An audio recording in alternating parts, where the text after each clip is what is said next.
श्रीगणेशाय नमः। दारिद्र्यदहन शिवस्तोत्रम्। विश्वेश्वराय नरकारणवतारणाय कर्णामृताय शशिशेखरधारणाय कर्पूरकान्तिधवलाय जटाधराय दारिद्र्यदुःखदहनाय नमः शिवाय।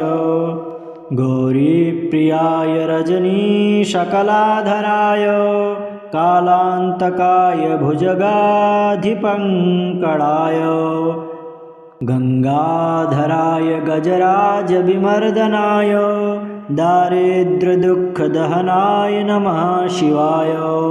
भक्तिप्रियाय भवरोगभयापहाय उग्राय दुर्गभवसागरतारणाय गुणनामसुनृत्यकाय दारिद्र्यदुःखदहनाय नमः शिवाय।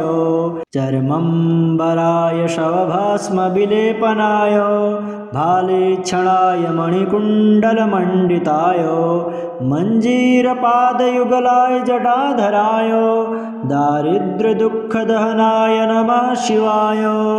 पञ्चाननाय फणिराजविभूषणाय हिमांशुकाय भुवनत्रयमण्डिताय आनन्दभूमिवरदाय तमोपयाय दारिद्र्यदुःखदहनाय नमः शिवाय।